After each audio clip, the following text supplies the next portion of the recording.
Hello darlings, how the devil are we? There's not much news going on in the world at the moment, so I thought I'd do another review of a little beta, and this time I managed to get a hold of a copy of Dysterra. Anyway, if you've not seen me come at a review before, basically it works in the following way. We'll try and come at this as an objectional way, and I just try and give people enough information on whether or not they want to buy this or not. It will be filled with my own opinion, but as usual, they are my opinions, so take them with a pinch of salt. Anyway, let's start at the beginning. So what is Dysterra? Who is Dysterra? Who made Dysterra?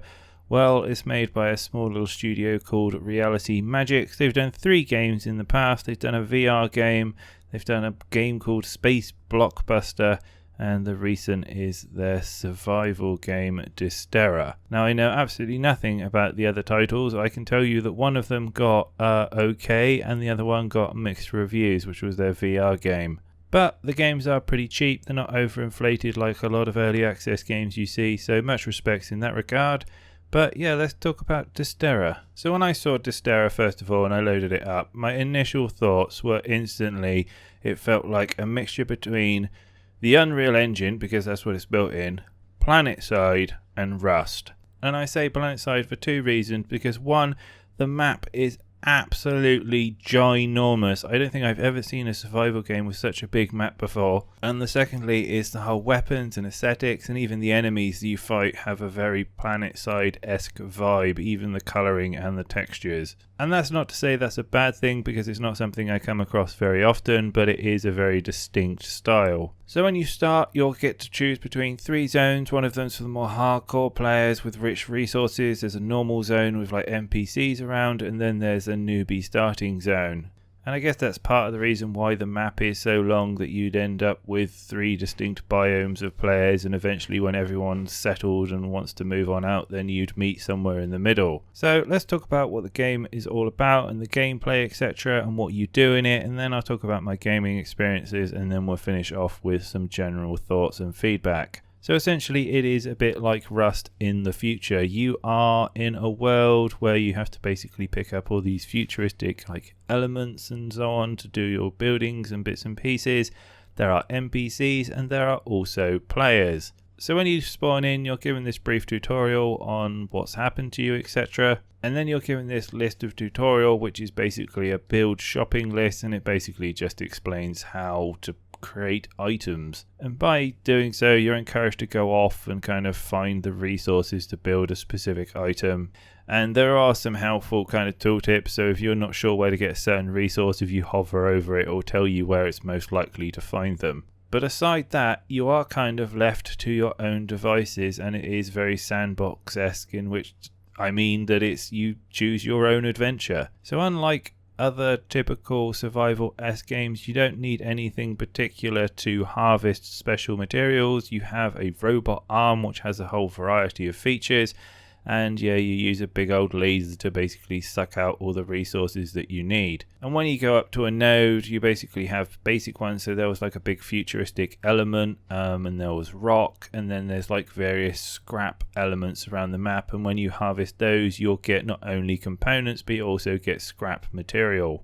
And these materials are used in different forms, so you can use them for upgrades of your arm, so you can harvest resources better, etc. But also they're used to kind of improve your base and build your base to start with, and then build gear that you need to progress later on. In terms of atmosphere, they do a really good job of setting the scale of the situation that you're in. And I'm not talking just about the fact that the map is as big as Europe, but like there are huge architectural kind of space sci-fi elements all over the place, and they really add a nice feel and a different aesthetic to your kind of normal survival game. And I think I'm basically just trying to say that it creates a really nice alien universe, like you feel that you are somewhere in the future. Now, I already mentioned you will end up fighting a load of NPCs. I kept running into kind of like these robot people. They kind of look like cut down versions of Cylons, and they also look like the bad guy from RoboCop. I can't remember his name, but he walked on 2 legs and had a big head. I'm sure someone will drop it down in the comments. But yeah, you basically fight them, and they come in various forms. There's also fauna, etc., and animals running around. So I ran into a bear numerous times that beat me down, and also some deer that I never actually managed to catch up to. And the robot people come in various levels, so I ran up to some with assault rifles. I got sniped by one, which I wasn't really sure where from. And then there were a bunch of melee robots that I just kind of punched down with my hammer and got some more materials from. There's also an attempt to kind of visualize a broken civilization, and there's like areas that you can go into and forage that have extra loot, etc.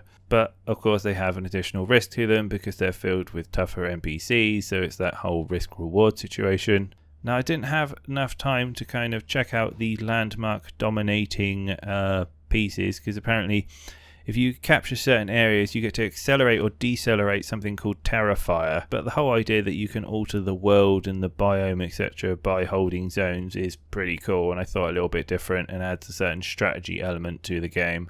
Anyway, I expect a lot of you are wanting to hear about my actual gameplay experience and how did it all fit together and did it actually work? Well, that's another cup of tea. So I will say there are certain elements to this game that are holding back the enjoyability, let's say. Now, being a bit of a veteran when it comes to survival games, I thought a couple of hours would be more than enough to kind of get my grips to it and maybe set up a small base. But no, I was very much wrong on that front. Of all the tutorials I've played in survival games, this one sent me on a complete wild goose chase. In fact, it set me on down such a weird path that I thought, oh, there isn't actually any building in this game. Or at least it hadn't been implemented yet. And I get in principle that the idea was trying to tell you how to build things and build things that were useful to you as a character, but not really kind of tapping on to kind of one of the main concepts of the game, which was base building. So if you've watched this and you do want to know how you build something, there are 3 modes, F1, F2, F3. The first one's kind of normal mode, the second one is construction mode, and the first one is basically for sorting out stuff that you've built mode. But yeah, press F2 and then right click, and then you're given basically options to build walls, etc. Now I'm guessing it is because it's in early access, but I found the building to be extremely laborious.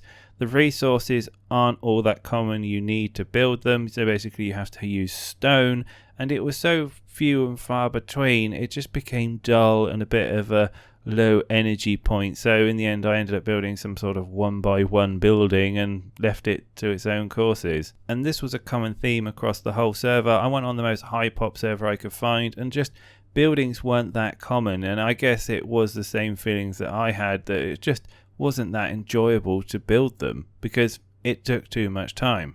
I had the same sort of taste with the weapon systems as well. Each weapon, or any component that you build in fact, was built up of several other components that were all basically retrieved from the same resource type, which was either these bags on the floor, robots, or scrap. So when it came to actually building them, it felt more like it was run of the luck that you were going to get the item you want, rather than I actually having any control over what I wanted to do. I also felt that they hadn't implemented all the resource types as well, because it felt like some of the really simple basic stuff like cloth just wasn't that readily available, though there were tons and tons of plants all over the place that I couldn't harvest. So instead of giving me the idea that, oh, this was meant to be a rich area to harvest resources, it just felt like a very ASIC cloned area and looked a little bit cheap on the design front. Now I touched on the world and I did think it was very, very beautiful, but the problem was the colour palette just wasn't that great. Unless they are going for a very grey world, everything was very, very grey. There were a lot of zones that felt like they were carbon copies of each other because they were carbon copies of each other. And I think this is a result of them having this huge, huge map. And it felt like if they had just scaled it down, like maybe by a third, you would have ended up with a much better player experience. Because I feel like to fill some areas, they've just hit the Control C button on the assets. And talking about space and player experience again, I went on the heaviest, most populated server that I could, even going into some of the more high populous, high risk areas to try and find people, and I just didn't see anyone. And that was a little bit disappointing, because even though I do like the PvE element more, I wanted to experience some PvP and it just wasn't there.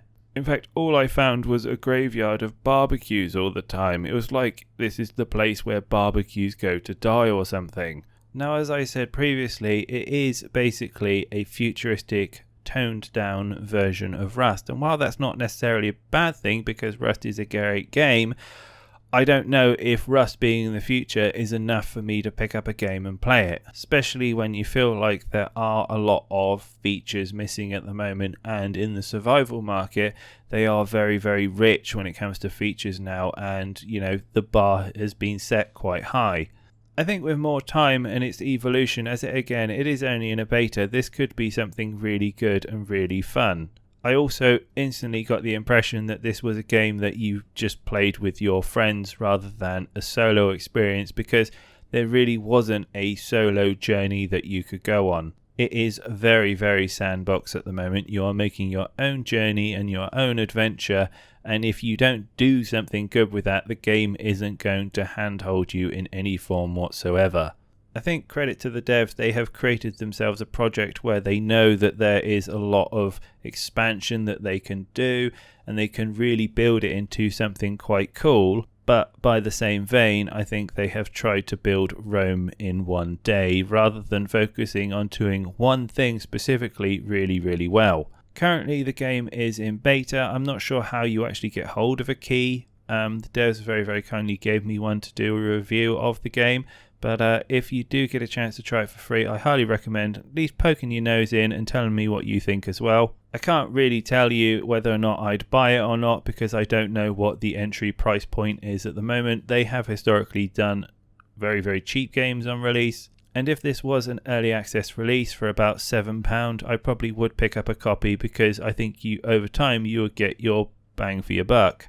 I will, however, put this one in my checkout later list, because I think once it's matured a little bit, I think there will be some fun elements to it. But that's pretty much it for this review. I hope you've enjoyed it. Let me know what you think in the comments. I'll be back with more fairly soon, but I hope you're all well, stay safe, and speak soon.